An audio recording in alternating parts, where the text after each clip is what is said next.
আসসালামু আলাইকুম রহমতুল্লাহ বারাকাতুহু। আজকে আমরা সূরাতুজ জিলজালের তাফসীর শুনবো ইনশাআল্লাহ বিইذনিল্লাহ। খুব ছোট্ট সূরা, অনেকেরই মুখস্থ আছে এটা। এই সূরাগুলো আমাদের নিয়ম করে সময় করে মুখস্থ করা লাগে না, এগুলো এমনি মুখস্থ হয়ে যায় শুনতে শুনতে। সাধারণত এই ছোট ছোট সূরাগুলো দিয়েই আমাদের রেগুলার সালাহ যখন আমরা পড়ি এগুলো দিয়ে ইমামতি করা উচিত। আল্লাহর হাবিব সাল্লাল্লাহু আলাইহি ওয়াসাল্লাম বিভিন্ন হাদিসে বলেছেন যে তোমরা যখন ইমামতি করবে তখন তোমার পেছনে যারা আছে তাদের দিকেও খেয়াল রাখবে। রাসূল সাল্লাল্লাহু আলাইহি ওয়াসাল্লাম অত্যন্ত বিবেকবোধ সম্পন্ন একজন ব্যক্তিত্ব ছিলেন। তিনি খেয়াল রাখতেন, যেটাকে আমরা কনসিডারেট বলি। আল্লাহর হাবিব সাল্লাল্লাহু আলাইহি ওয়াসাল্লাম খুব কনসিডারেট ছিলেন, কার কোথায় কী সমস্যা এটা খুব খেয়াল করতেন। And he was a man of 6 senses. আমরা 6 সেন্সের কথা বলি, আমাদের অধিকাংশেরই 4টা সেন্স একসাথে কাজ করে, কারো 5টা 6টা সেন্স কাজ করে, এরকম মানুষ পাওয়া দুষ্কর। আল্লাহর হাবিব সাল্লাল্লাহু আলাইহি ওয়াসাল্লাম অত্যন্ত বিবেকবোধ সম্পন্ন একজন লোক ছিলেন। একবার তিনি সালাত খুব সংক্ষিপ্ত করলেন, তো সাহাবারা জিজ্ঞেস করলেন, ইয়া রাসূলুল্লাহ এত সংক্ষিপ্ত কেন করলেন সালাত? তখন আল্লাহর হাবিব সাল্লাল্লাহু আলাইহি ওয়াসাল্লাম বললেন যে পেছনে বোনদের নামাজের সেকশনে ওখান থেকে একটা ছোট্ট বাচ্চার কান্নার আওয়াজ আমি শুনছিলাম। আমার মনে হচ্ছিল বাচ্চাটাকে সামলাতে মাটার খুব কষ্ট হচ্ছে, তো এই জন্য আমি সালাদটা সংক্ষিপ্ত করে দিয়েছি। দেখেন কীরকম সেন্সেশন, কতটা কনসিডারেট ছিলেন। একবার আবার আল্লাহর হাবিব সাল্লাল্লাহু আলাইহি ওয়াসাল্লাম মাগরিবের সালাত কিংবা এশার সালাতের কোনো এক সেজদা অনেক লম্বা করে দিলেন। তখন সাহাবার আবার প্রশ্ন করলেন, ইয়া রাসূলুল্লাহ সাল্লাল্লাহু আলাইহি ওয়াসাল্লাম এত লম্বা দীর্ঘ সেজদা করতে তো ফরজ সালাতে আমরা কখনো দেখি না, কেন করলেন? অসুস্থ হলেন নাকি নামাজের মাঝখানে, অথবা ওহী নাজিল হচ্ছিল নাকি, এরকম কিছু ঘটলো নাকি? তো আল্লাহর হাবিব সাল্লাল্লাহু আলাইহি ওয়াসাল্লাম বললেন যে না, এগুলো কিছুই না, বরং আমার নাতি হাসান আমি সেজদারত অবস্থায় আমার পিঠের উপরে চড়ে বসেছিল, কাঁধের উপরে। তো আমি অপেক্ষা করছিলাম যতক্ষণ না তার খেলা শেষ না হয়, তার প্রয়োজন পূরণ না হয়, ততক্ষণ আমি সেজদায় লুটিয়ে পড়েছিলাম। হাসান যখন নেমেছে, তার প্রয়োজন পূরণ হয়েছে, আমি আবার সেজদা থেকে উঠে দাঁড়িয়েছি। দেখেন কতটা কনসিডারেট ছিলেন। তো এইভাবে আল্লাহর হাবিব সাল্লাল্লাহু আলাইহি ওয়াসাল্লাম ছোট ছোট সূরাগুলো দিয়ে ফরজ সালাতের ইমামতি করতে উদ্বুদ্ধ করতেন। মুআয ইবনে জাবাল রাদিয়াল্লাহু তাআলা আনহুকে উনি মদিনার পাশেই একটা এলাকার ইমাম হিসেবে অ্যাসাইন করেছিলেন। তো ওই এলাকার লোকজন ছিল শ্রমজীবী, ওট দিয়ে তারা পানি নিয়ে খেজুর বাগানে পানি সিঞ্চন করত। সারাদিন পরিশ্রম করে ওনারা সালাতে অংশগ্রহণ করত। তো একবার উনি মাগরিবের সালাতে সূরাতুল বাকারা তেলাওয়াত শুরু করলেন। কোরআনের সবচাইতে ছোট সূরা নাকি সবচাইতে বড় সূরা, 286 আয়াত বিশিষ্ট সূরা। তো ওনারা ছিলেন ক্লান্ত, শ্রান্ত, পরিশ্রান্ত। কেউ কেউ বিরক্ত হয়ে ক্লান্ত হয়ে নামাজ ছেড়ে দিয়ে একা একা নামাজ পড়ে ফেললেন। পরে আল্লাহর হাবিব সাল্লাল্লাহু আলাইহি ওয়াসাল্লামের কাছে যে তারা অভিযোগ করলেন যে ইয়া রাসূলুল্লাহ আপনি যে ইমাম পাঠিয়েছেন উনি তো এমন কাজ করেছে, সূরা বাকারা উনি ধরেছে মাগরিবের সালাতে। রাসূল সাল্লাল্লাহু আলাইহি ওয়াসাল্লাম খুবই ক্ষিপ্ত হলেন, রাগান্বিত হলেন এবং মুআয ইবনে জাবাল রাদিয়াল্লাহু তাআলা আনহুকে ডেকে পাঠালেন। ডেকে তিনি বললেন, আফাত্তানুন আনতা ইয়া মুআয। লিটারালি ফাত্তান শব্দটা ব্যবহার করেছেন যে মুআয তুমি কি সমাজে ফিতনা ছড়াচ্ছ? তোমাকে পাঠালাম ইমাম হিসেবে, সেখানে তালিম দিবে, তারবিয়া দিবে, ঐক্য ধরে রাখবে, তুমি কি ফিতনা ছড়াচ্ছ সমাজে? তুমি কি ওয়াদ-দুহা ওয়াল-লাইলি ইযা সাজা এরকম সূরাগুলো পারো না? সাব্বিহ ইসমা রাব্বিকাল আ'লা এগুলো তোমার মুখস্থ নাই? ওয়াশ-শামসি ওয়া-দুহাহা এগুলো তোমার জানা নেই? তুমি এত লম্বা সূরা কেন ধরলে মাগরিবের সালাতে? তো তখন তিনি বললেন, যখন তুমি সালাতে ইমামতি করবে ফরজ সালাতে, তখন ছোট ছোট সূরা পড়বে, কেননা তোমার পেছনে অসুস্থ থাকতে পারে, তারপর বয়স্ক কোনো লোক থাকতে পারে, অথবা মুসাফির মসজিদের পাশ দিয়ে সফর করতেছিল, ভাবলো জামাত চলতেছে জামাতটা ধরি, ঢুকেই যদি দেখে যে আপনি সূরা বাকারা তেলাওয়াত করতেছেন, তো তার জন্য তো কঠিন হয়ে যাবে কোপ আপ করা, কন্টিনিউ করা। তো এই জন্য ছোটো ছোটো সূরাগুলো আল্লাহর হাবিব সাল্লাল্লাহু আলাইহি ওয়াসাল্লাম পড়তে আমাদেরকে উৎসাহিত করেছেন ফরজ সালাতের, যখন আমরা ইমামতি করব। তো এইরকম একটি সূরা হচ্ছে সূরাতুজ জিলজাল, যেটা আমাদের প্রায় সকলেরই মুখস্থ। তো আমরা আসুন প্রথমে আমরা সরল বঙ্গানুবাদ শুনি এই সূরাটার, তারপর এই সূরা থেকে কিছু রিফ্লেকশন আমরা শেয়ার করার চেষ্টা করব ইনশাআল্লাহ বিইذনিল্লাহ। আমি শুরুতে সূরাটার সরল বঙ্গানুবাদ আপনাদের সাথে শেয়ার করছি। আউযু বিল্লাহি মিনাশ শাইতানির রাজিম। বিতাড়িত শয়তান থেকে মহান আল্লাহ তাআলার কাছে পানাহ চাচ্ছি। বিসমিল্লাহির রহমানির রহিম। পরম করুণাময় অসীম দয়ালু আল্লাহ তাআলার নামে শুরু করছি। ইযা জুলজিলাতিল আরদু জিলজালাহা যখন পৃথিবীকে ভয়ঙ্করভাবে প্রকম্পিত করা হবে। ওয়া আখরাজাতিল আরদু আথকালাহা আর পৃথিবী তার ভেতরে থাকা সব ভারী বস্তুগুলোকে উদ্গীরণ করে দিবে, বের করে দিবে। ওয়াকাল আল ইনসানু মা লাহা, আর মানুষ বলবে এই পৃথিবীর কি হলো। ইয়াউমা ইদিন তুহাদ্দিসু আখবারাহা, সেদিন পৃথিবী তার সব খবর বলে দিবে। বিআন্না রাব্বাকা আওহা লাহা, কারণ তার রবই তাকে এমনটি করতে আদেশ করেছেন বা প্রত্যাদেশ দিয়েছেন। ইয়াউমা ইদিন ইয়াসদুরুন নাসু আশতাতান লিয়ারাউ আ'মালাহুম, সেদিন মানুষগুলো দলে দলে বের হবে যাতে করে তাদের আমলনামা তাদের কাছে পেশ করা যায়। ফামান ইয়া'মাল মিসকালা যাররাতিন খায়রান ইয়ারাহ, যে ব্যক্তি অনুপরিমাণ ভালো কাজ করেছে সেটা সে দেখতে পাবে। ওমান ইয়া'মাল মিসকালা যাররাতিন শাররান ইয়ারাহ, আর যে ব্যক্তি অনুপরিমাণ মন্দ কাজ করেছে, কোনো খারাপ কাজ করেছে, সেটাও সেদিন দেখতে পাবে। সাদাকাল্লাহুল আযীম। এই হচ্ছে সূরাতুজ জিলজালের সংক্ষিপ্ত বঙ্গানুবাদ। এবার আসুন এই সূরা থেকে কিছু রিফ্লেকশন, কিছু তাফসির আমরা শেয়ার করি। প্রিয় ভাইয়েরা, এই সূরাটা নাজিলের একটা প্রেক্ষাপট আছে। সাহাবাদের মধ্যে একটা ধারণা জন্মেছিল যে আমরা যদি খুব ছোট ছোট ভালো কাজ করি এইটা বোধহয় সওয়াব হবে না, বা মিজানের পাল্লা এটা তেমন একটা রেকগনাইজ করা হবে না। অথবা অনেক সাহাবাদের মধ্যে এরকম ধারণা ছিল যে আমরা খুব সামান্য সামান্য ছোট খারাপ কাজ করলে এটার হয়তো ওইরকম পাপ হবে না বা শাস্তি হবে না। তো ওনাদের মনে যখন এরকম একটা ধারণা তৈরি হলো, তখন আল্লাহ তাআলা এই সূরাটা নাজিল করেছেন। বিশেষ করে এই সূরার শেষের 2 আয়াত, যেখানে আল্লাহ তাআলা বলছেন ফামান ইয়া'মাল মিসকালা যাররাতিন খায়রান ইয়ারা, যে না, তোমরা ছোট্ট ভালো করলে সেটাও দেখতে পাবা সেদিন তোমাদের আমলনামাতে। ওমান ইয়া'মাল মিসকালা যাররাতিন শাররান ইয়ারা, এবং ছোট্ট খারাপ কাজ করলে সেটাও তোমরা তোমাদের আমলনামায় দেখতে পাবে। তো সাহাবাদের এই চিন্তা, এই ধারণাটাকে ভুল প্রমাণ করবার জন্য, তারা যে ভুল ধারণা করছেন এটা বোঝাবার জন্য, জানাবার জন্যই আল্লাহ তাআলা বেসিকলি সূরাতুজ জিলজাল তিনি নাজিল করেন। এই সূরাটি কোরআনের ধারাক্রম অনুসারে 99তম সূরা। কোরআনের যে ধারাক্রম, সূরা ফাতিহা দিয়ে শুরু, তারপরে বাকারা, তারপর আলে ইমরান, সেই ধারাবাহিকতায় এটা কত নম্বর সূরা? 99 নম্বর সূরা। এবং সূরাটি মাদানী সূরা। কি সূরা? আমরা জানি কোরআনের সূরাগুলো 2 ভাগে বিভক্ত, কোনোটা মক্কায়, কোনোটা মদিনায় নাজিল হয়েছে। যেটা মক্কায় নাজিল হয়েছে সেটা মাক্কি, যেটা মদিনায় নাজিল হয়েছে সেটা মাদানী। তো জিলজাল হচ্ছে মাদানী সূরা। এই সূরার আয়াত সংখ্যা হচ্ছে 8। আয়াত সংখ্যা কত? 8। আল্লাহর হাবিব সাল্লাল্লাহু আলাইহি ওয়াসাল্লাম এই সূরাটাকে একটা কম্প্রিহেন্সিভ সূরা বলেছেন। জামে মানে সূরা, খুবই কম্প্রিহেন্সিভ। কম্প্রিহেন্সিভ মানে হচ্ছে ভেরি প্রিসাইজ ইন ওয়ার্ডিং, শব্দ কম, কথা কম, কিন্তু এটার আবেদন, এটার এক্সপ্লেনেশন অনেক বেশি, এরকম একটি সূরা। ছোট্ট অল্প কয়েকটি আয়াত দিয়ে সূরাটা আল্লাহ তাআলা নাজিল করেছেন, কিন্তু এটার আবেদন অনেক বেশি। এক বয়স্ক সাহাবী এসে আল্লাহর হাবিব সাল্লাল্লাহু আলাইহি ওয়াসাল্লামকে বলল, ইয়া রাসূলুল্লাহ, আপনি আমাকে কোরআনের একটা সূরা শিক্ষা দেন, কোন সূরা পড়ব? তো আল্লাহর হাবিব সাল্লাল্লাহু আলাইহি ওয়াসাল্লাম বললেন, যাওয়াতুর র, মানে আলিফ লাম র দিয়ে যে সূরাগুলো আছে এগুলো পড়ো। তো এই সাহাবী বলল, ইয়া রাসূলুল্লাহ, আমার বয়স বেশি, আমার জিহ্বা ভারী হয়ে গেছে, আমি এত বড় সূরা পারবো না, অন্য কিছু বলেন। তো আল্লাহর হাবিব সাল্লাল্লাহু আলাইহি ওয়াসাল্লাম বললেন, তাহলে যাওয়াতু হামিম, হামিম দিয়ে যে সূরাগুলো শুরু হয়েছে কোরআনে সেগুলো পড়ো। বলতেছে, ইয়া রাসূলুল্লাহ, এটাও পারবো না, আরো সহজ করে দেন। তো তখন আল্লাহর হাবিব সাল্লাল্লাহু আলাইহি ওয়াসাল্লাম বললেন, তাহলে আল মুসাব্বিহাত, মানে সাব্বাহা ইউসাব্বিহু দিয়ে যেই সূরাগুলো শুরু হয়েছে তুমি এগুলো পড়ো। ওই সাহাবী বলে, এটাও কঠিন হয়ে যায় আমার জন্য। তখন আল্লাহর হাবিব সাল্লাল্লাহু আলাইহি ওয়াসাল্লাম বললেন যে, তাহলে কি চাও? বলতেছে, আমাকে একটা জামে মানে সূরা শিক্ষা দেন, মানে এমন একটা কম্প্রিহেন্সিভ সূরা শিক্ষা দেন যে এটা শিখলে আমার হেদায়েতের জন্য যথেষ্ট হয়ে যাবে। তখন আল্লাহর হাবিব সাল্লাল্লাহু আলাইহি ওয়াসাল্লাম বললেন, তাহলে তুমি পড়ো ইযা যুলজিলাতিল আরদু জিলজালাহা ওয়া আখরাজাতিল আরদু আথকালাহা ওয়া ক্বালাল ইনসানু মা লাহা।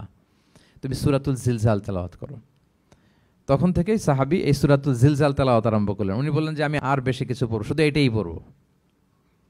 সাহাবাদের মধ্যে অনেকের এরকম খুব সহজ সরল মানসিকতা ছিল। তো উনি বললেন যে এটাই পড়ব। তো রাসূল সাল্লাল্লাহু আলাইহি ওয়াসাল্লাম বললেন যে কোনো সফল ব্যক্তিকে যদি কেউ দেখতে চায় তাহলে এর দিকে তাকাও, দেখো কত সহজ সরল, কত চমৎকারভাবে সে এই বার্তাটা গ্রহণ করেছে যে আমি জীবনে শুধু এটাই পড়ব। তো সূরাতুল জিলজাল হচ্ছে একটা কম্প্রিহেন্সিভ সূরা, সূরাতুন জামিআ। এটা হচ্ছে সূরার একটা ফজিলত, এটা আমরা জানলাম। আবার আল্লাহর হাবিব সাল্লাল্লাহু আলাইহি ওয়াসাল্লাম এই সূরাকে কোরআনের অর্ধেক বলেছেন। আল্লাহর হাবিব সাল্লাল্লাহু আলাইহি ওয়াসাল্লাম ইরশাদ করেছেন, ইযা যুলজিলাতিল আরদু তা'দিলু নিসফাল কোরআন। সূরাতুল জিলজাল এটা কোরআনের অর্ধেক, কোরআনের অর্ধেক। আপনারা এরকম শুনেছেন যে সূরা ফাতিহাকে বলা হয় কোরআনের অর্ধেক, তারপর সূরাতুল ইখলাসকে বলা হয় সুলুসুল কোরআন, কোরআনের 1/3। তো এটার অর্ধেক বলার কারণ হচ্ছে কোরআনে অর্ধেক বলা হয়েছে দুনিয়ার কথা, অর্ধেক বলা হয়েছে আখিরাতের কথা, পরজগতের কথা, লাইফ আফটার ডেথের কথা। তো যেহেতু এই সূরাটা আখিরাতকে কাভার করে, তাই সেজন্য কেমন যেন এই সূরাটা পুরো কোরআনের অর্ধেক। আল্লাহ তাআলা আমাদেরকে, আমরা যখন আল্লাহর কাছে কল্যাণ কামনা করি, আল্লাহ বলেছেন এইভাবে বলো, রব্বানা আতিনা ফিদ দুনিয়া হাসানা ওয়া ফিল আখিরাতি হাসানা ওয়া কিনা আযাবান্নার। হে আল্লাহ, আপনি দুনিয়ার কল্যাণ আমাদেরকে দান করেন, পরজগতের কল্যাণ দান করেন, আমাদেরকে আগুনের শাস্তি থেকে রক্ষা করেন। তাহলে দুনিয়া আখিরাত দুইটার কম্বিনেশনে। সো সূরা জিলজাল যেহেতু আখিরাতকে কাভার করে, তাহলে এটা কোরআনের অর্ধেক। এটা কি কোরআনের অর্ধেক? তা'দিলু নিসফাল কোরআন। সূরাতুজ জিলজাল তা'দিলু নিসফাল কোরআন, এটা কোরআনের অর্ধেক। তাহলে দুইটা আমরা ফজিলত বা ভার্চু জানতে পারলাম এই সূরার। এক নম্বর হচ্ছে এটা একটা কম্প্রিহেন্সিভ সূরা, কম্প্রিহেন্সিভ সূরা। দুই নম্বরে জানতে পারলাম এটা কোরআনের অর্ধেক, নিসফুল কোরআন। আচ্ছা, এবার আমরা সূরার তাফসিরে চলে যাই।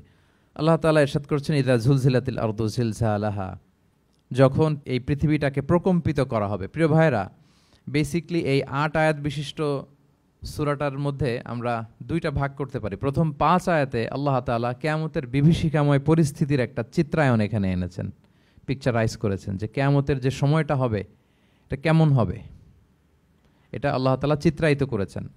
সূরাকে মনোযোগ দিয়ে যদি আপনি পড়েন, অনুধাবন করেন, মনে হবে যে কিয়ামতের চিত্রটা আপনার চোখের সামনে ভেসে উঠেছে। তো 8 আয়াত বিশিষ্ট এই সূরার প্রথম 5 আয়াতে আল্লাহ তাআলা তিনি কিয়ামতের বিভীষিকাময় পরিস্থিতির একটা বর্ণনা হাজির করেছেন। এরপর শেষের 3 আয়াতে কেমন করে আমাদের আমলনামা পেশ করা হবে, আমরা যা করি ভালো কিংবা মন্দ, এটাকে লিখে রাখা হয়, এটাকে রেকর্ড করে রাখা হয়। ওই আমলনামাটা আবার একদিন আমাদের হাতে পেশ করা হবে। ওই সময়টা কেমন হবে, ওই দৃশ্যটা কেমন হবে, এটা আল্লাহ তাআলা বলেছেন। আই রিপিট, আমি আবারও বলি, সূরার আয়াত সংখ্যা কত? 8। তো প্রথম 5 আয়াতে আল্লাহ তাআলা কিয়ামতের বিভীষিকাময় পরিস্থিতির বর্ণনা দিয়েছেন, আর শেষের 3 আয়াতে আমাদেরকে যে আমাদের আমলনামা পেশ করা হবে তার একটা চিত্র তুলে ধরেছেন। এবার মোটামুটি সহজ হয়ে আসছে না ব্যাপারটা? আচ্ছা, তো প্রথম 5 আয়াতে আল্লাহ তাআলা কিয়ামতের চিত্রায়িত কিভাবে কেমন করে করলেন, চিত্র হাজির করলেন। আল্লাহ বললেন যে ইযা যুলজিলাতিল আরদু জিলজালাহা, যখন পৃথিবীকে ভয়ঙ্করভাবে প্রকম্পিত করা হবে, পুরো পৃথিবীটাকে একটা ঝাঁকুনি দেয়া হবে। এই সূরার নামই হচ্ছে ঝাঁকুনি দেওয়ার সূরা, ঝাঁকুনি। জিলজাল মানে হচ্ছে শেকিং, আর্থকোয়েক, ভূমিকম্প, ভূকম্পন। ভূমিকম্পের সাথে পরিচিত না সবাই? এক্সপিরিয়েন্স হয়েছে কারো ভূমিকম্প? নাকি ঘুমায় থাকার সময় হয়? সব সময় হয়েছে? হ্যাঁ, মাঝে মাঝে আমরা এক্সপিরিয়েন্স করি আর্থকোয়েক, ভূকম্পন। পৃথিবী কেঁপে ওঠে, এটা একটা ন্যাচারাল ফেনোমেনা। পৃথিবীর মাটির নিচে অনেক কিছু থাকে, এগুলো নড়ে চড়ে উঠলে পৃথিবীটাও কেঁপে ওঠে। নানা কারণে এই ভূকম্পনটা হয়। পৃথিবীর ভেতরে অনেকগুলো শিলার স্তর আছে। আমরা যেরকম মাটি দেখি, পুরো পৃথিবীটা জুড়েই কিন্তু এরকম মাটি নয়, অনেক শিলা আছে, রূপান্তরিত শিলা, পাললিক শিলা, আগ্নেয়গিরির শিলা। এই শিলাগুলোর মধ্যে ডিসপ্লেস হলে পৃথিবী কেঁপে ওঠে। আবার পৃথিবীর ভেতরে আগুন আছে, গ্যাস আছে, এই গ্যাসগুলো যখন মুভ করে তখন পৃথিবীর উপরে কেঁপে ওঠে। একটাকে হাইপোসেন্টার বলে, আরেকটাকে ইপোসেন্টার বলে। হাইপোসেন্টার মানে পৃথিবীর ভেতরের অংশটাকে বলে হাইপোসেন্টার, আর ভূপৃষ্ঠের এটাকে বলে ইপোসেন্টার। ওই হাইপোসেন্টারে যদি কোনো ঝড় হয়, উপরে এই প্রকম্পিত হয়। এটাকে আমরা ভূকম্পন বা ভূমিকম্প হিসেবে দেখি পৃথিবীতে। তো এই পৃথিবীতে অনেক বড় বড় ভূমিকম্প আমরা দেখেছি। জাপানে, আমার গত বছর একটা সফর ছিল জাপানে, তো সকাল বিকেল ভূমিকম্প হয়। এখানে তো আমরা 6 মাস 1 বছর ভূমিকম্প দেখি, ওখানে সকালে বিকেলে একটু একটু করে কাঁপতেছে।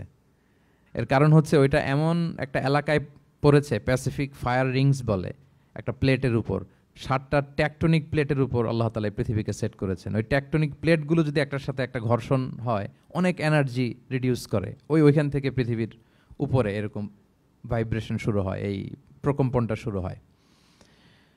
তো জাপানের বিভিন্ন সময় আমরা বড় বড় ভূমিকম্পের কথা শুনেছি। ওদের কান্টো সিটি আছে একটা, অনেক বড় ভূমিকম্প হয়েছিল 1920 সালে, লাখখানেক লোক মারা গিয়েছে।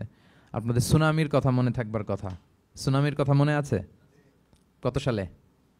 2004 সালে। এই ভূমিকম্পে পুরো একটা মহাদেশ কেঁপে উঠেছিল, দ্য এন্টায়ার এশিয়া, পুরো এশিয়াটা কেঁপে উঠেছিল। এটাকে আন্ডারসি মেগাথার্স্ট আর্থকোয়েক বলে। এত ভয়ঙ্কর ভূমিকম্প হয়েছে যে পুরো, মাঝে মাঝে ভূমিকম্পে তো 1-2টা দেশ আক্রান্ত হয়, এটা পুরো একটা মহাদেশ কেঁপে উঠেছিল। ওই ভূমিকম্পের কারণে ইন্দোনেশিয়াতে প্রায় 2.5 লাখ লোক মারা গিয়েছে, 2.5 লক্ষ। বান্দা আছে সুমাত্রাতে। হাইতিতে একবার একটা ভূমিকম্প হয়েছে আর অনেক আগে, লক্ষ লক্ষ লোক মারা গিয়েছে। তো এই যে ভূকম্পন, ভূমিকম্প, এর নামে আল্লাহ তাআলা বেসিকলি এই সূরাটা দিয়েছেন। তবে পৃথিবীবাসী যেই ভূকম্পন এক্সপিরিয়েন্স করেছে, কিয়ামতের সময় যে ভূমিকম্প হবে ওটা কি ওই রকম হবে? হ্যাঁ, ওটা ভয়ঙ্কর ভূমিকম্প হবে, মারাত্মক ভূমিকম্প। আল্লাহ তাআলা বলছেন, ইয়া আইয়ুহান নাসু তাকু রাব্বাকুম ইন্না জালজালাতাস সাআতি শাইউন আযীম। হে মানুষেরা, তোমরা আল্লাহকে ভয় করো আর তোমরা জেনে রেখো কিয়ামতের যে ভূমিকম্পটা হবে সেটা শাইউন আযীম। আযীম শব্দটা আল্লাহ যে কোনো জায়গায় ব্যবহার করেন না, যেটা খুব ভয়ঙ্কর হয়, মাত্রাতিরিক্ত, লিমিট ছাড়িয়ে যায়, ওটার ক্ষেত্রে আল্লাহ তাআলা আযীম বলেন। আল্লাহর হাবিব সাল্লাল্লাহু আলাইহি ইসলামের আচরণ, ওনার ক্যারেক্টারিস্টিক্স বলতে যে আল্লাহ এই শব্দ ব্যবহার করেছেন, ওয়া ইন্নাকা লাআলা খুলুকিন আযীম। নবী হে, আপনি সুমহান চরিত্রের উপর প্রতিষ্ঠিত, মানে এই চরিত্রের মধ্যে দাগ ফেলতে পারে এরকম কেউ নেই। সো আযীম শব্দটা কোরআনের যত জায়গায় ব্যবহার করেছেন, আল্লাহ নিজের ক্ষেত্রে বলেছেন সূরা আয়াতুল কুরসির শেষে, ওয়া হুয়াল আলিয়ুল আযীম, তিনি হচ্ছেন আলী এবং আযীম, সুমহান। তো কিয়ামতের এই ভূকম্পনের ক্ষেত্রে আল্লাহ তাআলা এই আযীম শব্দটা ব্যবহার করেছেন, ইন্না জালজালাতাস সাআতি শাইউন আযীম। এটা মারাত্মক হবে সেদিনকার ভূমিকম্প, সাধারণ ভূমিকম্প নয়। ইযা রুজ্জাতিল আরদু রাজ্জা ওয়া বুসাতিল জিবালু বাসসা, পুরো পৃথিবীটা একসাথে কেঁপে উঠবে, পাহাড়গুলো ভেঙে চুরে তছনছ হয়ে যাবে। এটা হবে বেসিকলি যখন ইসরাফিল আলাইহিস সালাম উনি ট্রাম্পিটে ফুৎকার দিবেন, হুইসেল দিবেন সিঙ্গার মধ্যে, নুফিখা ফিস সূর, সূরের মধ্যে যখন তিনি ফুৎকার দিবেন। আপনারা ইসরাফিল আলাইহিস সালামের একজন ফেরেশতা, ওনার নাম শুনেছেন না? হ্যাঁ, one of the major angels, major একজন ফেরেশতা। আল্লাহ তাআলা ওনাকে সৃষ্টিই করেছেন এই বিশাল হুইসেলে একটা ফুৎকার দেওয়ার জন্য, আর কোনো কাজ নাই, ওনার অ্যাসাইনমেন্ট এই একটাই। সৃষ্টির পর থেকে আজ অবধি বিশাল হুইসেলটা নিয়ে আল্লাহর আরশের দিকে তিনি তাকিয়ে আছেন, অপলক নেত্রে, পলকও ফেলেন না চোখের, যে কখন আল্লাহ তাআলা অর্ডার করবেন, করার সাথে সাথে ফুৎকার দিবেন তিনি, আবার না দেরি হয়ে যায়, আবার না আল্লাহর আদেশ পালনে কোনো গাফলতি হয়ে যায়। সৃষ্টির পর থেকে ওনার একটাই অ্যাসাইনমেন্ট, এই বিশাল সুর ট্রাম্পিট নিয়ে হুইসেল দেওয়ার জন্য আল্লাহর আরশের দিকে তাকিয়ে আছেন। যে মুহূর্তে আমরা এখন কথা শুনছি এখনও তাকিয়ে আছেন উনি। 3টা ফুৎকার দেওয়ার জন্য আল্লাহ তাআলা ওনাকে সৃষ্টি করেছেন। প্রথম ফুৎকারটাকে বলে নাফখাতুল ফাজা, যে ফুৎকারের সাথে সাথে মানুষগুলো তটস্থ হয়ে যাবে, পৃথিবীর মানুষ তটস্থ হয়ে যাবে। যখন তটস্থ হবে তখন কি অবস্থা হবে সেটাই আল্লাহ তাআলা এই সূরার প্রথম আয়াতে বললেন, যে ইদা জুলজিলাতিল আরদু জিলজালাহা, যখন পুরো পৃথিবীকে প্রকম্পিত করা হবে মারাত্মকভাবে। ইসরাফিল আলাইহিস সালাম প্রথম যে ফুৎকারটা দিবেন তখন পুরো পৃথিবী কেঁপে উঠবে, মারাত্মকভাবে কেঁপে উঠবে। তারপরের যে ফুৎকার দিবেন তখন সব মরে যাবে, আমরা পৃথিবীতে কেউই বেঁচে থাকবো না, তখন মানুষ মরে যাবে, জিন জাতি মরে যাবে, সমস্ত ফেরেশতারাও মরে যাবে। যেই ফেরেশতা মালাকুল মাউত, যিনি মৃত্যুর ফেরেশতা, যার মাধ্যমে আল্লাহ তাআলা মৃত্যু ঘটিয়ে থাকেন, তারও মৃত্যু ঘটবে। সে আল্লাহ তাআলার কাছে বলবে, আল্লাহ, পৃথিবীর সবাই মরেছে, আপনার আদেশ অনুযায়ী মানুষ, জিন, ইবলিস সবাইকে আমি মৃত্যু দিয়েছি, তাদের রূহ কবজ করেছি, এখন কি হবে? আল্লাহ তাআলা বলবেন, এখন তুমি মরবে, মুতিয়া মালাকুল মাউত, এখন তুমি মরো। মালাকুল মাউত তখন মারা যাবে। এত ভয়ঙ্কর একটা চিৎকার দিয়ে মালাকুল মাউত জগৎ থেকে বিদায় নিবে। আল্লাহর হাবিব সাল্লাল্লাহু আলাইহি ওয়াসাল্লাম বলেন, ওই ভয়ঙ্কর চিৎকার যদি পৃথিবীবাসী শুনতে পেত তাহলে আলাদা করে ইসরাফিলের সিঙ্গার ফুৎকার দেওয়ার প্রয়োজন হতো না, প্রতিটা মানুষ তাদের কানের পর্দা ফেটে মুহূর্তেই লাশ হয়ে পড়ে যেত। মালাকুল মাউত মরে যাবে, তখন মহাবিশ্বে আর কেউ থাকবে না একটা সত্তা ছাড়া। তিনি কে? আল্লাহ সুবহানাহু ওয়া তাআলা। সূরা আর-রহমানে আল্লাহ তাআলা চমৎকারভাবে বলেছেন, কুল্লু মান আলাইহা ফান ওয়া ইয়াবকা ওয়াজহু রাব্বিকা যুল জালালি ওয়াল ইকরাম। পৃথিবীতে যা আছে সব নিঃশেষ হয়ে যাবে একমাত্র তিনি ছাড়া। তিনি হচ্ছেন অব্যয়, অক্ষয়, অবিনশ্বর, চিরঞ্জীব, শাশ্বত। এরপর কেউ যখন থাকবে না, আল্লাহ তাআলা ইসরাফিল আলাইহিস সালামকে আবার জীবিত করবেন, তখন তিনি সর্বশেষ হুইসেলটা দিবেন, আবার জীবিত হয়ে তিনি লাস্ট 3 নম্বর হুইসেলটা দিবেন। লাস্ট হুইসেলটা যখন দেয়া হবে তখন জমিন থেকে সব মৃত লাশগুলো আবার জীবিত হয়ে দাঁড়াতে শুরু করবে। মিনহা খালাকনাকুম ওয়া ফিহা নুঈদুকুম ওয়া মিনহা নুখরিজুকুম তারাতান উখরা, মাটি থেকে বানিয়েছি, মাটির কবরে তোমাদের পাঠিয়েছি, আবার মাটি থেকে তোমাদেরকে উত্থিত করা, আবার সবাই উঠবে। এই 3টা হুইসেল দেওয়ার জন্য আল্লাহ তাআলা সাইয়েদনা ইসরাফিল আলাইহিস সালামকে সৃষ্টি করেছেন। তো ওনার প্রথম হুইসেল দেওয়ার পরে কি অবস্থা হবে, কি রিয়াকশন হবে, ওইটা আল্লাহ তাআলা সূরাতুল জিলজালের প্রথম আয়াতে বললেন, ইযা জুলজিলাতিল আরদু জিলজালাহা, যখন পুরো পৃথিবীটা প্রকম্পিত হবে, মারাত্মকভাবে প্রকম্পিত হবে। ওয়া আখরাজাতিল আরদু আসকালাহা, আর যখন জমিন তার ভেতরে থাকা ভারী বস্তুগুলোকে উদ্গীরণ করে দেবে, বমি করে বের করে দেবে, ভমিটিং করবে বা নিক্ষেপ করবে। পৃথিবীর ভেতরে কি আছে তাফসিরে এসেছে আল মাউথা ওয়াল কুনুজ, অর্থাৎ মৃত ডেড বডিগুলো, সেই আদম আলাইহিস সালামের সময় থেকে শুরু করে কিয়ামত পর্যন্ত পৃথিবী সব ডেড বডিগুলোকে ধারণ করে তার ভেতরে, তাই না? জীবিতদেরকে ভূপৃষ্ঠ উপরে ধারণ করে আর মৃতদেরকে জমিন তার পেটের ভেতরে ধারণ করে। তো আখরাজাতিল আরদু আফখালাহা, জমিন ভারী বস্তুগুলোকে উদ্গীরণ করবে, তাহলে সব ডেড বডিগুলোকে তখন বের করে দিবে। আর কুনুজ যত আছে, মিনারেলস, যত খনিজ পদার্থ আছে পৃথিবীর ভেতরে, স্বর্ণ, যত মিনারেল আছে, ইউরেনিয়াম থেকে শুরু করে যত গ্যাস আছে, প্লাটিনাম আছে, যা আছে, আগুন, অগ্নিকুণ্ড, সব কিছু জমিন বের করে দিবে। মারাত্মক এক বিস্ফোরণের মধ্য দিয়ে জমিন সব কিছু উদ্গীরণ করে বের করে দিবে। তাহলে দেখেন, কিছুটা সামহাও আপনাদের সামনে চিত্রায়িত হচ্ছে না কিয়ামতটা কেমন হবে? যদি একটু কল্পনা করেন যেভাবে আল্লাহ তাআলা বলছেন যে ইদা জুলজিলাতিল আরদু জিলজালাহা, পুরো পৃথিবীটা প্রকম্পিত হবে। ও আখরাজাতিল আরদু আফখালাহা, জমিন তার ভেতরের বস্তুগুলো বের করে দিবে, ভারী বস্তুগুলো, অর্থাৎ ডেড বডি এবং যত খনিজ পদার্থ আছে সেগুলো। ওয়াকাল আল ইনসানু মা লাহা, মানুষ বলবে পৃথিবীর হলো কি, হোয়াটস হ্যাপেনিং, কি হচ্ছে, কি হলো পৃথিবীর, পৃথিবী এরকম কেন করতেছে?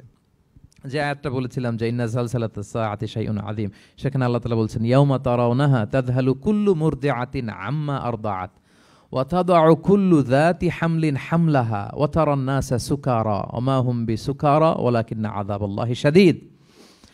মানুষের ফার্স্ট রিঅ্যাকশন কি হবে এই আর্থকোয়েকের পরে? এই আয়াতে চমৎকারভাবে আল্লাহ তাআলা বলছেন। আল্লাহ বলছেন যে পরিস্থিতিটা এত ভয়ঙ্কর হবে, কারণ এরকম ভূকম্পন তো পৃথিবীবাসী দেখেনি। এত মারাত্মক ভূমিকম্প হবে যে দুধ খাওয়াচ্ছে এরকম মা তার দুধের বাচ্চার কথা ভুলে যাবে। আল্লাহু আকবার। দেখেন এখানে উপমাটা কীরকম। সাধারণত দুধের বাচ্চার প্রতি মায়ের আলাদা একটা টেক কেয়ার থাকে, মানে তাকে রেখে এদিক সেদিক যায় না, গেলেও চোখে চোখে রাখে, বা কোথাও গেলেও অন্যকে বলা যায় তুমি একটু দেখো, কি এরকম করে না? দুধের বাচ্চা তো সে খুবই ছোট বাচ্চা, তার আলাদা কেয়ারের প্রয়োজন হয়, এক্সট্রা কেয়ারের প্রয়োজন হয়। তো দুধ খাওয়ায় ব্রেস্ট ফিডিং মাদার কখনো তার বাচ্চাকে চোখের আড়াল করতে দেয় না বা চায় না। আল্লাহ বললেন যে তখন পরিস্থিতি এত ভয়ানক হবে যে নিজের দুধের বাচ্চার কথাই মা ভুলে যাবে। তারপর এখনো পরিপূর্ণ হয়নি পেটের ভেতরে বাচ্চা, এরকম মা যারা আছে গর্ভবতী, সাধারণত কয় মাস পরে বাচ্চা ডেলিভারি হয়? 8 মাস 9 মাস পরে। দেখা যাবে যে 2 মাসের বাচ্চা, এখনো ভ্রূণ, 3 মাসের বাচ্চা, 4 মাসের বাচ্চা। এই ভয়ঙ্কর পরিস্থিতির চোটে যত গর্ভবতী নারী আছে সব মুহূর্তে ডেলিভারি করে দেবে, মুহূর্তে, ইনস্ট্যান্ট। ও তাদাউকুল দাতু হামলিন হামলাহা, যত মা আছে গর্ভবতী সবাই, প্রেগনেন্ট মহিলারা মুহূর্তে ডেলিভারি করে দেবে, প্রি ম্যাচিউরড বেবি, কেউ ভ্রূণ, কেউ 3 মাসের, কেউ 4 মাসের বাচ্চাগুলো ডেলিভারি হয়ে যাবে। মানুষগুলো পঙ্গপালের মতো দৌড়াতে থাকবে, বিক্ষিপ্ত পতঙ্গের মতো দৌড়াতে থাকবে মানুষ। আর বলবে ওয়াকাল আল ইনসানু মা লাহা, মানুষ তখন, মানুষের ফার্স্ট রিঅ্যাকশন হবে যে মা লাহা, কি হলো, হোয়াটস হ্যাপেনিং, কি হচ্ছে, কিছুই বুঝতে পারতেছি না, মা লাহা, পৃথিবীর কি হলো। ইয়াউমাইদিন তুহাদ্দিসু আখবারাহা, সেদিন পৃথিবী সব কিছু বর্ণনা করে দিবে, সব বয়ান দিয়ে দিবে। আমরা এই পৃথিবীর উপরে জমিনে যা করি সব কিন্তু পৃথিবীর মধ্যে রেকর্ডেড থাকে। জমিন সেদিন বয়ান দিবে, সেদিন আসলে সব কিছুই বয়ান দিবে। জমিন বয়ান দিবে, হাত পা সাক্ষী দিবে, যেখানে মানুষ যে সমস্ত জিনিসের মাধ্যমে, যেই টুলসগুলোর মাধ্যমে পাপ করেছে, অন্যায় করেছে, সব কিছু সেদিন সাক্ষী দিবে। আর সব সাক্ষীর বড় সাক্ষী হবে সেদিন এই জমিন। জমিন হবে সেদিন রাত সাক্ষী। জমিন হবে কি সাক্ষী? রাত সাক্ষী। ইয়াউমাইদিন তুহাদ্দিসু আখবারাহা, আল্লাহ জমিনকে বলবে এবার তুমি পাপের বয়ান দাও, রাত সাক্ষী হয়ে তুমি বয়ান দাও, কি কি ঘটেছে তোমার উপরে। কারণ আমরা যত পাপই করি না কেন, যত কাজই করি না কেন, সব জমিনের উপরই করি, তাই না? তো জমিন সেদিন বয়ান দিবে, সাক্ষী দিবে। ইয়াউমাইদিন তুহাদ্দিসু আখবারাহা। জমিন কিভাবে সাক্ষী দিবে, জমিন কিভাবে কথা বলবে? আল্লাহ তাআলা বলছেন বিআন্না রাব্বাকা আওহা লাহা, কারণ তার রব জমিনকে সেদিন কি করেছে? আদেশ করেছে, প্রত্যাদেশ করেছে। আল্লাহ তাআলার আদেশে জমিন সেদিন কথা বলবার সুযোগ পাবে, সব বয়ান দিবে, কি কি হয়েছে জমিনের ভেতর, কি কি অন্যায় হয়েছে, কি কি পাপ হয়েছে, কি কি সংগঠিত হয়েছে, সব ধরে ধরে জমিন সেদিন বর্ণনা করবে। তাহলে প্রথম 5টা আয়াত আমরা বলে ফেললাম, যে প্রথম 5টা আয়াতে কিয়ামতের বিভীষিকামী পরিস্থিতির একটা পিকচারাইজেশন পাইছেন আপনারা? হ্যাঁ, ভয় লাগতেছে আপনাদের? ভয় লাগতেছে? সেদিনকার পরিস্থিতি কেমন হবে খুব সংক্ষিপ্ত পরিসরে একটা বর্ণনা আমাদের সামনে আসছে না? এই 5 আয়াতে চলে আসছে। কিন্তু ভয়ঙ্কর হবে সেই দিনটা, কেউ কাউকে চিনবে না। ইয়াউমা ইয়াফিরুল মারউ মিন আখিহি ওয়া উম্মিহি ওয়া আবিহি ওয়া সাহিবাতিহি ওয়া বানিহি লিকুল্লি ইমরিইম মিনহুম ইয়াউমা ইযিন শা'নুন ইউগনি। ভাই ভাইকে দেখে পালাবে, পরিচয় দিবে না। বন্ধু বন্ধুকে দেখে পালাবে, স্বামী স্ত্রীকে দেখে পালাবে, প্রিয়তমা স্ত্রীকে পরিচয় দিবে না, কলেজের টুকরা সন্তানকে পরিচয়, কেউ কাউকে চিনবে না। সবাই নাফসি নাফসি, সবাই নাফসি নাফসি। কোনো পোশাক ছাড়া বস্ত্রহীন হয়ে উঠবে। আম্মা জান আয়েশা রাদিয়াল্লাহু তাআলা আনহা বিষ্ণু ইসলামকে বলবেন, ইয়া রাসূলুল্লাহ, তাহলে মানুষ কি লজ্জিত হবে না বস্ত্রহীন অবস্থায় উঠলে? তখন রাসূল সাল্লাল্লাহু আলাইহি ওয়াসাল্লাম বললেন, লিকুল্লি ইমরিইম মিনহুম ইয়াউমা ইযিন শা'নুন ইউগনি। প্রত্যেকের এমন একটা ভয়ঙ্কর অবস্থা হবে যে তার গায়ে কাপড় আছে কি নাই, সে কীরকম অবস্থায় আছে এটাই সে ভুলে যাবে। মানে ওই টেন্ডেন্সিই তার থাকবে না। এত ভয়ঙ্কর হবে সেদিনটা। সেই ভয়ঙ্করতম দিনে আল্লাহ তাআলা আমাদেরকে হেফাজত করুক। আল্লাহর হাবিব সাল্লাল্লাহু আলাইহি ওয়াসাল্লাম বলেছেন, সে ভয়ঙ্করতম দিনে আল্লাহর সুশীতল আরশের নিচে 7 শ্রেণীর লোকজন ছায়া পাবে। ওই 7 শ্রেণীর অন্তর্ভুক্ত যেন আমরা হতে পারি, আল্লাহ তৌফিক দান করুক। সম্মানিত ভাইয়েরা, তাহলে সূরা জিলজালের 8 আয়াত বিশিষ্ট সূরার প্রথম 5 আয়াত আমরা কভার করলাম। আমরা বলেছি যে প্রথম 5 আয়াতে আল্লাহ তাআলা কিয়ামতের বিভীষিকাময় পরিস্থিতির বর্ণনা দিয়েছেন, সেটা গেল। পরের 3 আয়াতে কি নিয়ে আলোচনা করা হয়েছে বলেন তো দেখি, মনে আছে কিনা? হ্যাঁ, আমল কিভাবে পেশ করা হবে, আমল নামা, সেটা নিয়ে আল্লাহ তাআলা বলেছেন। আল্লাহ তাআলা শুরু করছেন, আল্লাহ বলছেন যে ইয়াউমা ইযি ইয়াসদুরুন নাসু আশতাতা। সেদিন মানুষগুলো দলে দলে বের হবে, দলে দলে এসে বের হবে। কেন? লিউরাউ আ'মালাহুম, যাতে করে তাদের আমল নামা তাদেরকে দেখানো যায়। তার মানে কি করেছি সেদিন আমল নামা আমরা দেখব। ইয়াউমা ইযি ইয়াসদুরুন নাসু আশতাতাল লিউরাউ আ'মালাহুম, যাতে করে তাদের আমল নামা তাদেরকে দেখানো যায়। তার মানে সেদিন আমরা আমাদের আমল নামা দেখব, কি করেছি না করেছি সব সেদিন সে আমল নামায় থাকবে। তো আমল নামাটা 2 ভাবে দেয়া হবে। হাদিসে এসেছে, কোরআনের আয়াতও এসেছে। নেককার লোকদের আমল নামা ডান হাতে দেয়া হবে, সামনের দিক থেকে। আর পাপাচারী, সীমালঙ্ঘনকারী, জালিমদের আমল নামা পেছন থেকে বাঁ হাতে দেয়া হবে, পেছন থেকে এনে বাঁ হাতে। আর নেককারদের সামনে থেকে ডান হাতে। আল্লাহ তাআলা যেন আমাদেরকে ডান হাতে আমল নামা দান করেন। এই কথাটা আল্লাহ চমৎকার ভাবে বলছেন, ফাআম্মা মান উতিয়া কিতাবাহু বিয়ামিনিহি ফাসাউফা ইউহাসাবু হিসাবান ইয়াসীরা। সেদিন আল্লাহ তাআলা যাকে ডান হাতে আমলনামা দিবে তার হিসাবটা সহজ হবে। আল্লাহর হাবিব সাল্লাল্লাহু আলাইহি ওয়াসাল্লাম সব সময় এই দোয়াটা করতেন, আল্লাহুম্মা হাসিবিনা হিসাবান ইয়াসীরা। হে আল্লাহ, আপনি আমার হিসাবটাকে সহজ করেন, হে আল্লাহ, আপনি আমার হিসাবটাকে সহজ করেন। এই দোয়াটা আপনারাও পড়বেন, আল্লাহুম্মা হাসিবিনা হিসাবান ইয়াসীরা। দেখেন, আল্লাহর হাবিব সাল্লাল্লাহু আলাইহি ওয়াসাল্লামের ব্যাপারে বলা হয়েছে গফিরা লাহু মা তাকাদ্দামা মিন যামবিহি ওয়া মা তাআখার। আল্লাহর হাবিব সাল্লাল্লাহু আলাইহি ওয়াসাল্লামের আগের পরের সব গুনাহ মাফ। আদতে তো গুনাহই নাই, নিষ্পাপ ছিলেন তিনি, মাসুম। নবীরা হচ্ছেন মাসুম। তারপরেও আল্লাহর হাবিব সাল্লাল্লাহু আলাইহি ওয়াসাল্লাম এই দোয়াটা করতেন, আল্লাহুম্মা হাসিবিনা হিসাবান ইয়াসীরা। এরপরও তিনি এই দোয়াটা সবসময় করতেন। তাহাজ্জুদের সালাতে দাঁড়িয়ে থাকতে থাকতে ওনার পা ফুলে যেত। সিজদায় যে কাঁদতে কাঁদতে জামা ভিজিয়ে ফেলতেন, হাত্তা বাল্লা লিহিয়াতাহু, দাড়ি ভিজিয়ে ফেলতেন, হাত্তা বাল্লা হাজারাহু, জামা ভিজিয়ে ফেলতেন, হাত্তা বাল্লাল আরদা, সিজদায় পরে কাঁদতে কাঁদতে জমিন ভিজিয়ে ফেলতেন। তো আম্মা জান আয়েশা রাদিয়াল্লাহু তাআলা আনহা বলতেন, ইয়া রাসূলুল্লাহ, এত কষ্ট কেন করেন? আপনার পা ফুলে যায়, কাঁদতে কাঁদতে আপনি হয়রান হয়ে যান। আল্লাহ তো বলেছেন যে আপনার আগের পরের সব গুনাহ মাফ। আল্লাহর হাবিব সাল্লাল্লাহু আলাইহি ওয়াসাল্লাম বলতেন, আফালা উহিব্বু আন আকুনা আবদান শাকুরা। হে আয়েশা, আমি কি শুকরগুজার বান্দা হতে পছন্দ করব না? আল্লাহ তাআলা আমাকে ক্ষমা করেছেন, আমাকে স্পেশাল স্ট্যাটাস দিয়েছেন। এই যে আল্লাহ তাআলার বিশেষ অনুগ্রহ, এটার শুকরিয়া স্বরূপ আমি কি তার কাছে নিজেকে পেশ করব না? তো দেখেন, আল্লাহর হাবিব সাল্লাল্লাহু আলাইহি ওয়াসাল্লাম যার কোনো গুনাহ নাই, তিনিও দোয়া করতেন, আল্লাহ আমার হিসাবটা সহজ করো। সেদিন যার হিসাব সহজ হবে তার জন্য সব কিছু মিলে যাবে, তার মুক্তি। আর যদি আল্লাহ হিসাব কঠিন করে, হাদিসে এসেছে, আল্লাহ যদি কাউকে জিজ্ঞেস করে, মান নুকিশা উযযিবা। নুকিশা এসেছে নিকাশ থেকে। আমরা বাংলা একটা কথা বলি না, হিসাব নিকাশ। নিকাশ বলেন আপনারা? নিকাশ, হিসাব নিকাশ বলেন। নিকাশটা আরবি শব্দ। মান নুকিশা উযযিবা, যার নিকাশ নেওয়া হবে, হিসাব নিকাশ নেওয়া হবে, উযযিবা, তাকে আল্লাহ শাস্তি দেবে। যদি বলে এটা করলা কেন, ওখানে গেলা কেন, এটাতে জড়িত হইলা কেন, এই কেন কেনর প্রশ্নবাণে যদি আল্লাহ তাআলা আমাদের জর্জরিত করেন, তাহলে অবস্থা খারাপ। আল্লাহ আমাদেরকে হেফাজত করুক। আর যাকে আল্লাহ তাআলা অনুগ্রহ করবেন, অনেক আল্লাহ তাআলা এইভাবে অনুগ্রহ করবেন, আল্লাহ বলবেন তুমি যে এই পাপটা করছিলা মনে আছে? তখন বান্দা বলবে আল্লাহ মনে আছে, আমি স্বীকৃতি দিচ্ছি, অ্যাকনোলেজ করছি আল্লাহ আমি পাপী, আল্লাহ আমি ভুল করে ফেলেছি। আল্লাহ বলবে এটা দুনিয়ার কেউ জানে না, আজকে আমিও জানাবো না কাউকে, যাও তুমি আমার এই ডান হাতের নিচ দিয়ে জান্নাতের ভেতরে ঢুকে যাও। আল্লাহুম্মা জাআলনা মিনহুম, আল্লাহুম্মা জাআলনা মিনহুম, আল্লাহুম্মা জাআলনা মিনহুম ইয়া রাব। আল্লাহ তুমি আমাদেরকে তাদের অন্তর্ভুক্ত করো, আমরা পড়ি আমিন। আল্লাহর হাবিব সাল্লাল্লাহু আলাইহি ওয়াসাল্লাম বলতেন আল্লাহুম্মা হাসিবিনা হিসাবান ইয়াসিরা, আল্লাহ আপনি আমাদের হিসাবকে সহজ করুন। ফাআম্মা মান উতিয়া কিতাবাহু বিয়ামিনিহি, তাহলে হিসাব সহজ হবে কাদের? যাদেরকে আল্লাহ কোন হাতে আমলনামা দিয়েছেন? ডান হাতে। ফাসাউফা ইউহাসাবু হিসাবান ইয়াসিরা, তাদেরকে সহজভাবে হিসাব নেওয়া হবে। ওয়ায়ানকালিবু ইলা আহলিহি মাসরুরা, তারা তাদের পরিবারের সাথে খুব আনন্দ উৎফুল্লতার সাথে মিলিত হবে।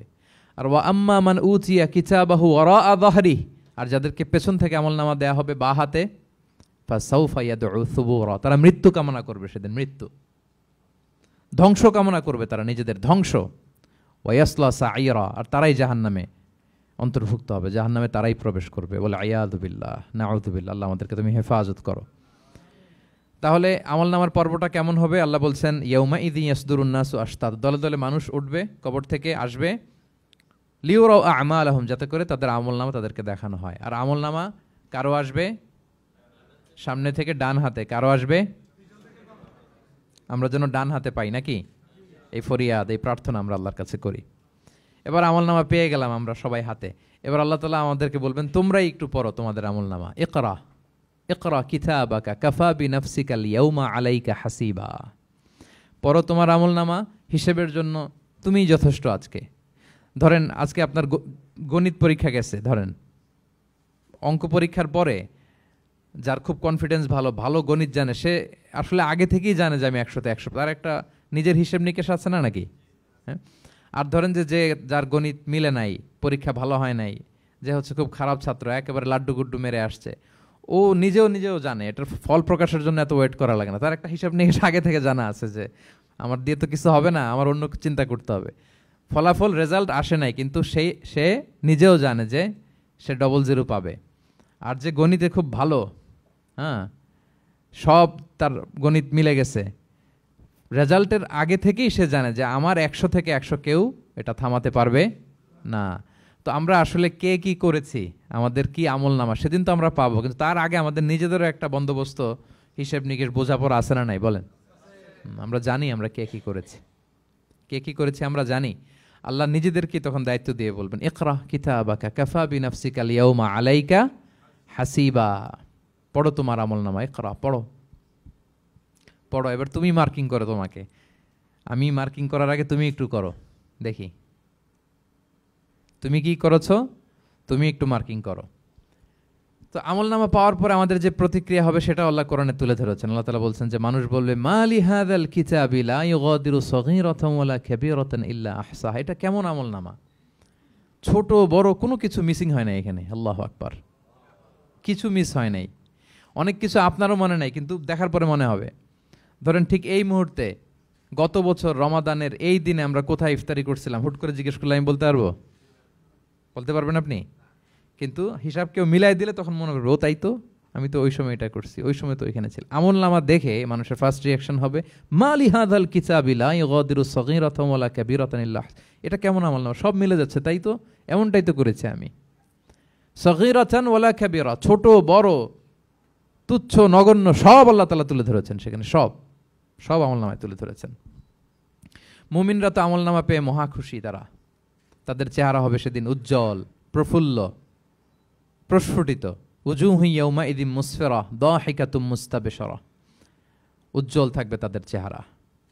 আর আরেক দলের চেহারা, যাদের আমলনামা বা হাতে দেয়া হয়েছে, তারা চিৎকার করবে, তারা নিজেদের ধ্বংস কামনা করবে, মৃত্যু কামনা করবে, তারা বাঁচার জন্য মুমিনদের কাতারে ঢুকে যেতে চাইবে। আল্লাহ তাআলা বলবেন না, আজকে ঢোকার সুযোগ নাই। ওয়ামতাজুল ইয়াউমা আইয়ুহাল মুজরিমুন, পাপীদেরকে আজকে আলাদা করে ফেলো। সীমাহুম ফি উজুহিহিম মিন আসারিস সুজুদ, তাদের চেহারার মধ্যে সিজদার দাগ দেখে ফেরেশতারা জান্নাতীদেরকে আলাদা করবেন, জাহান্নামীদেরকে আলাদা করবেন। এবার যখন বলা হবে আমলনামা পড়ো, তোমাদের কোনো মন্তব্য আছে কিনা, তারা অস্বীকার করবে। শুরুতে বাঁচার জন্য কি করবে? দুনিয়াতে যেরকম হয়, সুপ্রিম কোর্টে দাঁড়িয়ে কাঠগড়ায় দাঁড়িয়ে যেটা করে মানুষ, বাঁচার সর্বশেষ চেষ্টাটা করে, অস্বীকার করে, মিথ্যা বলে, বলে না? সেদিনও মানুষ অস্বীকার করবে, তারা বলবে আল্লাহ এটা আমি করি নাই। কি বলবে? করি নাই। তা আল্লাহ তাআলা কি প্রমাণ করে দিতে পারবেন যে তারাই এটা করেছে? হ্যাঁ, এত এত ফ্যাক্টর অথেন্টিকেশন আল্লাহর কাছে থাকবে যে মানুষ অবাক হয়ে যাবে। আমরা যে মোবাইলে 3 ফ্যাক্টর 4 ফ্যাক্টর অথেন্টিকেশন দেই না, হ্যাঁ, আল্লাহর কাছে এরকম অনেকগুলো ফ্যাক্টর অথেন্টিকেশন থাকবে। আল্লাহ তাআলা প্রমাণ করে ছাড়বেন যেটা তুমিই করেছো। আল্লাহ তাআলা বলবেন এই আমলনামা যদি বিশ্বাস না হয়, আমার কিরামান কাতিবিনের কাছে একটা ব্যাকআপ ফাইল আছে, ওটার সাথে মিলাবো। কিরামান কাতিবিনা ইয়ালামুনা মা তাফআলুন, তোমরা যা করেছো সব তারা জানে, সব লিখে রেখেছে। কিরামান কাতিবিনের ব্যাকআপ ফাইল আনার পরে দেখা যাবে যে আমলনামা হুবহু একেবারে পাই টু পাই মিলে গিয়েছে। তারপরও তারা অস্বীকার করবে, বলবে যে আল্লাহ আমরা করি নাই, তোমার ফেরেশতারা ভুল করে লিখছে। এরকম নানা ধরনের অজুহাত, নানা ধরনের মিথ্যাচার তারা করতে চাইবে। আল্লাহ তাআলা তখন বলবেন যে ওয়াকুল্লা ইনসানিন আলজামনাহু তাইরাহু ফি উনুকিহি ওয়া নুখরিজু লাহু ইয়াউমাল কিয়ামাতি কিতাবান ইয়ালকাহু মানশুরা। আমাদের এই যে গ্রীবা লগ্নে আমরা যা করি সব কিছুর একটা ব্যাকআপ ফাইল আছে এখানে। সেদিন আল্লাহ তাআলা সেখান থেকে বের করবেন আমাদের আমলনামা। আল্লাহু আকবার। এই যে আমরা যা বলি এখানে রেকর্ড হয়ে যায়, এই জায়গাটাতে, এই গলার এইখানটাতে আল্লাহ রেকর্ড করে রাখেন। এবং সেদিন এখান থেকে আল্লাহ তাআলা একটা প্রিন্ট আউট বের করে দেখাবেন যে এই দেখো তোমার আমলনামা, কিরামান কাতিবিনের আমলনামা ব্যাকআপ ফাইল, এই যে তোমার এখানে গ্রীবালগ্নে আমি যেটা রেখেছি সেভ করে, এটাও মিলে যাচ্ছে। এরপর মানুষ অনেকে বিশ্বাস করবে না। ফিঙ্গারপ্রিন্ট দিয়ে আল্লাহ তাআলা মিলাবেন। দুনিয়াতে আমরা বায়োমেট্রিক অথেন্টিকেশন করি না, এটা আয়াহসাবুল ইনসানু আল্লাহ নাজমা ইযামা বালা কাদিরিনা আলা আন নুসাউইয়া বানানা। কারো ফিঙ্গারপ্রিন্টের সাথে কারোটা মিলে না, অস্বীকার করার কোনো সুযোগ থাকবে? এরপরেও অনেকে বিশ্বাস করবে না, এরপরও অনেকে মানতে চাইবে না। আল্লাহ তাআলা আজবুজ জানাব থেকে আরেকটা কপি বের করবেন। আমাদের প্রত্যেকের ব্যাকবোনের নিচে কক্সিক্স আছে, ট্রায়াঙ্গেল, ছোট্ট একটা হাড্ডির কণা, আমাদের যে শিরদাঁড়ার একেবারে নিচে, এটাকে হাদিসের ভাষায় বলে আজবুজ জানাব। ইন্নাফিল ইনসানি আযমান, মানুষের দেহে একটা ছোট্ট হাড্ডি কণিকা আছে, লা তাআকুলুহুল আরদু আবাদা, জমিন কখনো ওই হাড্ডি কণিকা খেতে পারে না। মিনহা ইউরাক্কাবুল খালকু ইয়াউমাল কিয়ামা, কিয়ামতের দিন সেখান থেকে সৃষ্টিকে আবার তোলা হবে। সেটার সাথে আল্লাহ তাআলা মিলাবেন, সেখান থেকেও প্রমাণিত হবে।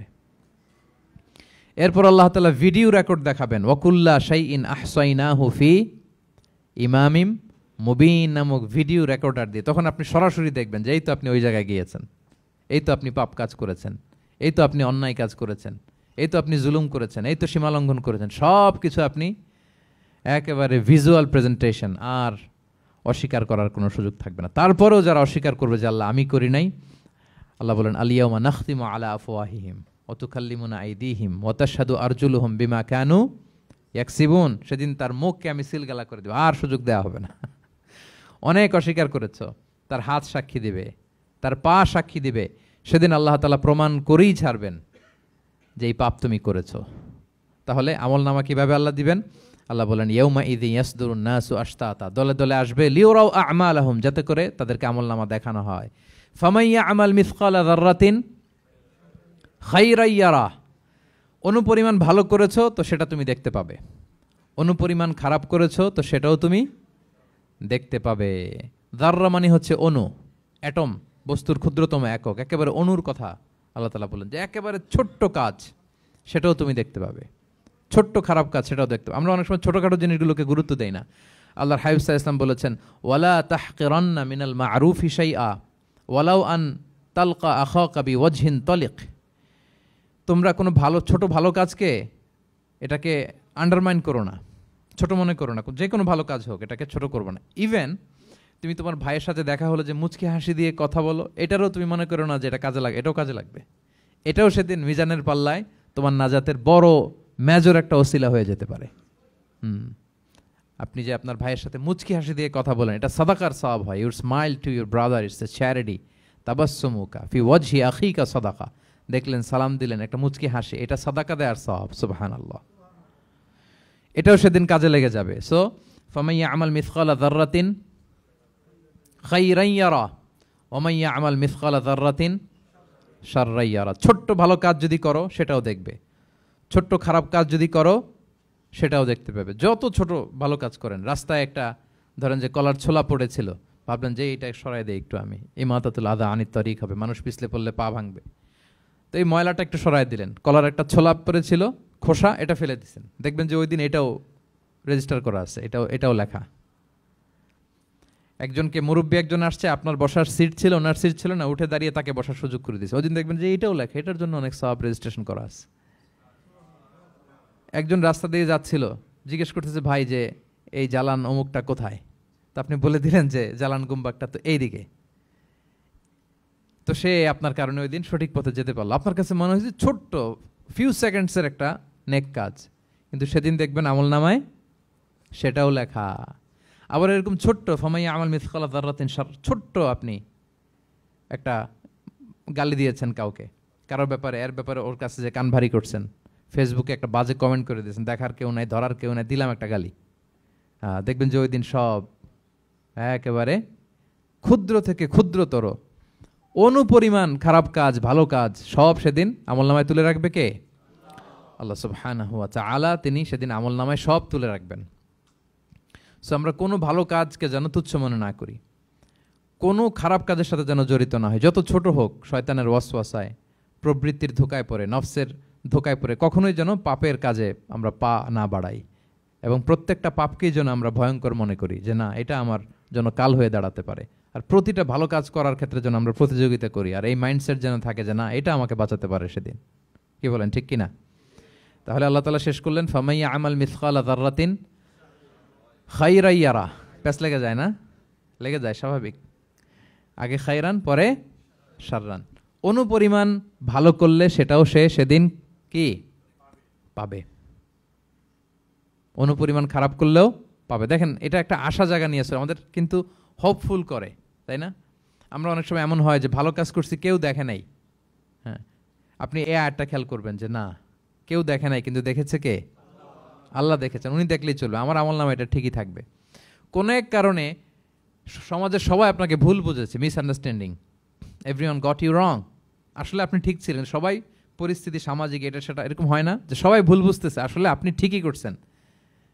সবাই ভুল বুঝুক, আপনার আমলনামায় সেটা ভালো কাজ হিসেবে লেখা থাকবে, ঠিক কিনা? অনেক সময় ঠকায় লোকজন, আমাদেরকে ঠকায় নানাভাবে, আমরা হয়তো তার সাথে পেরে উঠি না। মাঝে মাঝে কিছু ভিডিও আমি দেখি, এই আপেল বিক্রি করতেছে, কি অদ্ভুত ব্যবসায়ী, তো দেখাচ্ছে খুব ভালো ভালো আপেল, আপনারা দেখেছেন কিনা জানি না।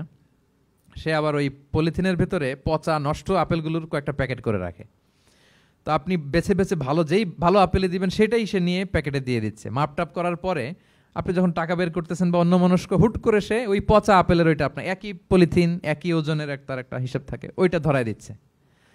তা আপনি কোত্থেকে আপেল কিনছেন, বাসা হয়তো অনেক, বাসায় যেয়ে দেখেন সর্বনাশ, কি টসটসে পাকা আপেলগুলো বেছে বেছে দিলাম, এখন দেখি পচা, তো ওরে তো আর পাবেন না, ওরে আর ধরাও হইল না। আপনি ভাবছেন হিসাবটা এখানেই শেষ? হ্যাঁ, এখানেই শেষ না, lot of unsettled issue yet to be settled. এরকম অনেক কিছু আছে দুনিয়াতে আপনি সেটেল করতে পারেন নাই, সেটেল হবে সেদিন। দ্য কনসেপ্ট অফ আখেরা যদি না থাকতো, this worldly life would be a joke. আখেরা বলে যদি কিছু না থাকতো, এই পৃথিবীটা আসলে একটা জোক ছিল, জোক। কেটে টুকরা টুকরা করে বস্তাবন্দি করে ফেলে রাখছে ডোবার মধ্যে, কেউ দেখে নাই, হদিস নাই, এটার সাক্ষীও পাওয়া, বিচারও হচ্ছে না। আর বিচারের যে দীর্ঘসূত্রিতা, আপনি ভাবছেন শেষ, এখানেই শেষ? Not that easy brother. একদিনে ঋণ তাকে শোধ করতে হবে। ফামাইয়া আমাল মিসকালা যাররাতিন খাইরান ইয়ারা ওমাইয়া আমাল মিসকালা যাররাতিন শাররান ইয়ারা। ছোট্ট ছোট্ট ভালো যেখানে আল্লাহ লিখে রাখবেন, এই বড় বড় লোক ঠকানো, জুলুম, অপরাধ, এগুলোর বিচার হবে না একদিন? বলেন, বিচার হবে। তাহলে কনসেপ্ট অফ আখেরা, এটা আমাদেরকে আশাবাদী করে। এই যে আমরা কেউ দাদা হারিয়েছি, বাবা হারিয়েছি, আমরা বিশ্বাসীরা আমরা হতাশ হই না, আমরা বিশ্বাস করি আমি তো আমার বাবাকে পাচ্ছি ওইখানে, তো ক্ষণিকের একটা সময়। দুনিয়ার জীবনটা কি ক্ষণিকের। দিস দুনিয়া কম্পেয়ার টু আখেরা ইজ নাথিং, অ্যাবসলিউটলি নাথিং। আখেরাতের তুলনায় এটা তো কিছুই না। আমার দাদাকে পাবো, বাবাকে পাবো, তার মানে আখেরা, কনসেপ্ট অফ আখেরা আমাদেরকে হোপফুল করে, আশাবাদী করে। দুনিয়াতে আমাকে ভুল বুঝেছে, মানুষ ঠকিয়েছে, আমি অনেক কিছুর বিচার পাই না, আমি সেদিন পাবো, তো আপনাকে হোপফুল করছে না, এটা আশাবাদী করছে না? আখেরাত আমাদেরকে কি করে? আশাবাদী করে। যত জুলুম, অত্যাচার, যেগুলোর বিচার এই দুনিয়াতে হয় নাই, সেদিন সে বিচারটা হবে। ফামাইয়া আমাল মিসকালা যাররাতিন খাইরান ইয়ারা ওমাইয়া আমাল মিসকালা যাররাতিন শাররান ইয়ারা। প্রিয় ভাইরা, তাহলে পেয়েছেন সূরাতুজ জিলজালের আলোকে কিয়ামতের বিভীষিকাময় চিত্র এবং কেমন করে আমলনামা আমাদের সামনে পেশ করা হবে। আপনাদের কাছে ক্লিয়ার হয়েছে? আল্লাহ তাআলা আমাদের সবাইকে ডান হাতে আমলনামা দিয়ে ধন্য করুক। আমরা যত নেক কাজ করেছি, ভালো কাজ করেছি, সবগুলোর বদলা, প্রতিদান, রিওয়ার্ড যেন আমরা সেদিন পাই। আল্লাহ তৌফিক দান করুক। আল্লাহ আমাদেরকে কোনো হিসাব ছাড়া বিনা হিসাবে জান্নাতে হিসেবে কবুল করুক। আল্লাহ তাআলা আমাদের সবাইকে কথাগুলো বোঝা আর আমল করার তৌফিক দান করুক।